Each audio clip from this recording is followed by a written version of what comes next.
Donc, je reviens sur ma page ici. Et là, au fait, je peux juste créer un utilisateur normal. Donc, je vais cliquer juste sur New User ici.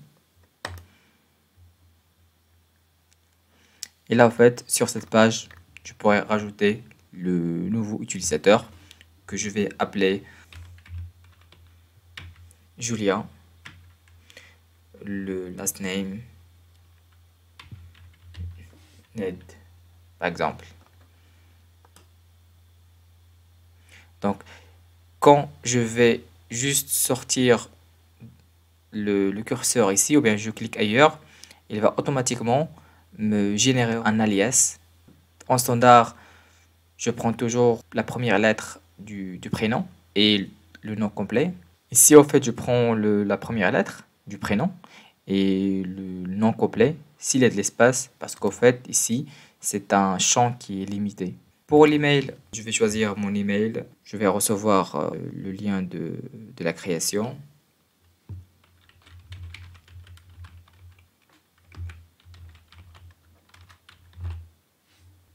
Le username, c'est un identifiant unique sur tous les environnements, sur toutes les organisations Salesforce. Donc, je vais utiliser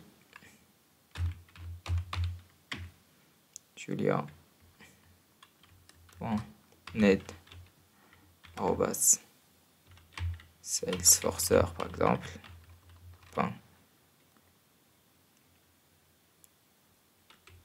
.fr. En fait, ça va être l'identifiant pour cet utilisateur. Donc là, en fait, on a pu remplir les informations générales qui sont plus obligatoires. Il faut 3 autres informations obligatoires pour créer l'utilisateur. Le premier, c'est le rôle. Pour le rôle, c'est quoi? On peut dire, pour le moment, c'est une sorte d'hiérarchie. C'est comme une hiérarchie de l'entreprise. Au fur et à mesure que tu montes dans la hiérarchie, tu auras plus l'accès à toutes les informations possibles sur l'organisation. Donc là, en fait, tu as plus l'accès sur tous les enregistrements de l'entreprise.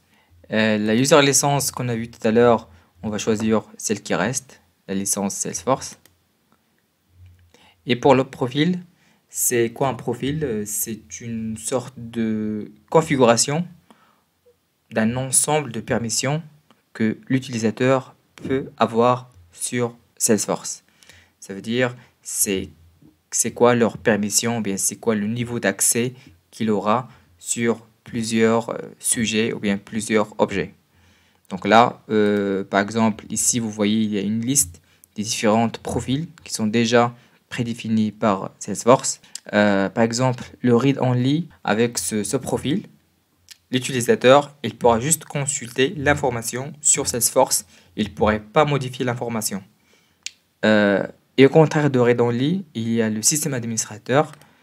Ce profil, en fait, c'est un profil administrateur, donc il aura le pouvoir, on va dire, d'un dieu. Donc, c'est comme en jeu vidéo, on dit un God mode. Donc, c'est le profil qui aura toutes les permissions, tous les accès. Il pourrait faire tout, en fait.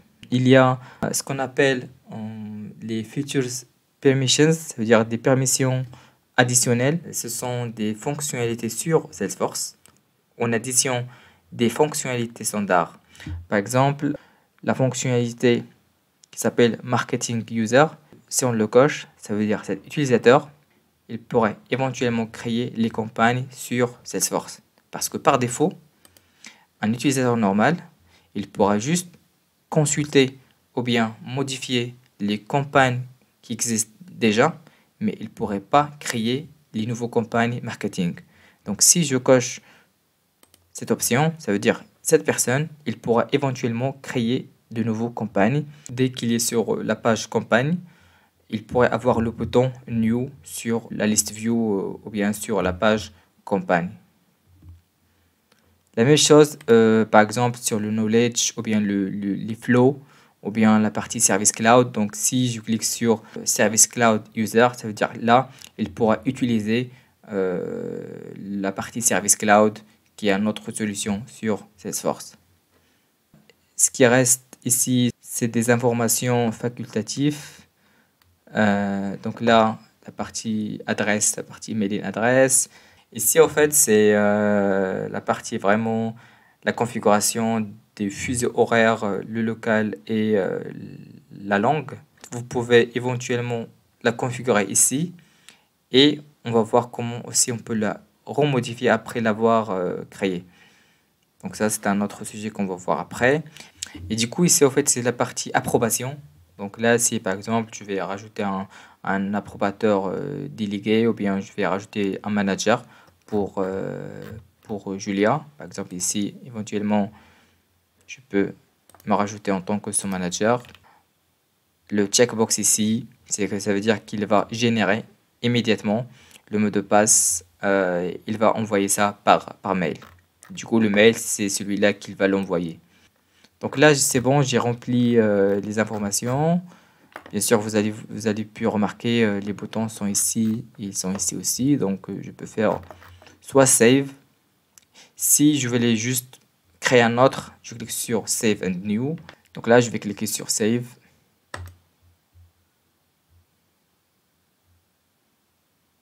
La personne a été créée, qui s'appelle Julia Ned.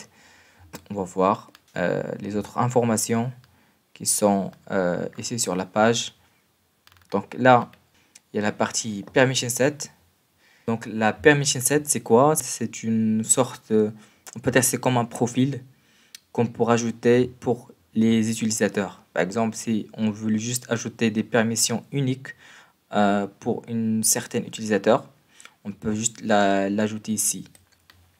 On peut déjà voir si Julia elle est dans des groupes, soit des groupes publics, ça c'est des groupes personnels, s'il fait partie des files d'attente.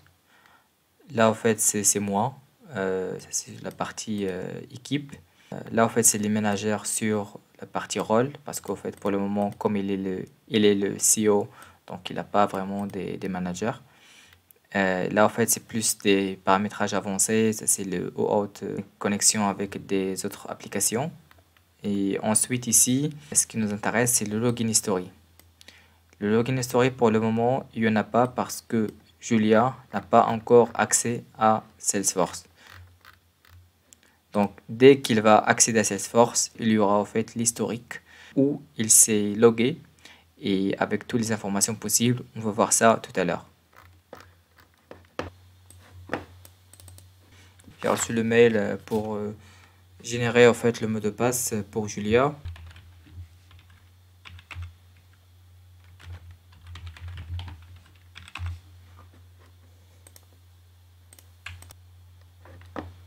En fait, j'ai accès en fait en tant qu'utilisateur. Vous pouvez voir ici en fait, c'est que là, je suis Julia. Éventuellement ici, tout le paramétrage c'est en français. Donc il faut que par exemple pour Julia la même chose. Je vais juste aller sur cette icône. Je vais juste cliquer sur paramètres. Et là, en fait, ici, on pourrait éventuellement changer le mot de passe ou bien changer le paramétrage des langues et fuseaux horaires au niveau de Julia. Donc là, je pars sur paramètres de langue et fuseaux horaires. Et là, je vais choisir English. J'enregistre.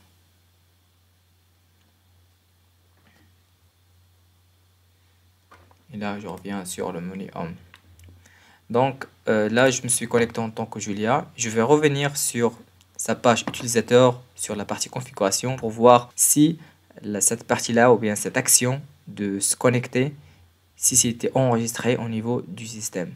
Donc là, je vais régénérer cette page, la page de Julia.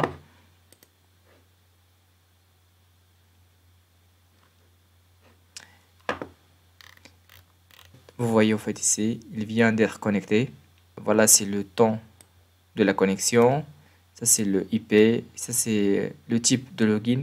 Le statut, ça veut dire ici, il a pu réussir à se connecter. L'application, ça, c'est le browser. Ça, c'est l'explorateur. Ça, c'est le login du connexion. Sa location, c'est quoi? C'est l'emplacement où il s'est connecté. Aussi qu'on pourrait même télécharger son historique de connexion pendant les derniers 6 mois. Ce qui nous reste ici, c'est un autre bouton Déjà, si un utilisateur oublie son mot de passe, on peut faire une régénération de mot de passe, comme j'ai expliqué tout à l'heure. Après, on peut cliquer sur Freeze. Il va geler l'utilisateur dans la plateforme. Donc, il ne pourrait jamais se connecter, même il connaît son mot de passe. Si par exemple, l'utilisateur n'est plus sur notre org, ou bien ne travaille plus sur l'entreprise, ou bien la société, on pourrait désactiver le compte. Parce que je sens en fait la question venir, c'est pourquoi il n'y a pas le bouton supprimer. Ça veut dire si la personne quitte l'entreprise, on peut juste supprimer l'utilisateur. On ne pourrait jamais supprimer l'utilisateur de Salesforce. Et la chose qu'on pourrait faire, c'est qu'on pourrait désactiver l'utilisateur.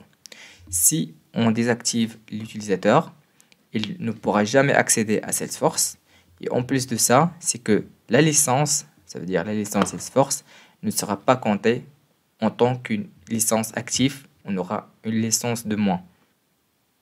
Donc voilà, en général, ce qu'on pourrait déjà savoir sur la partie gestion des utilisateurs sur Salesforce. On se voit sur la prochaine vidéo.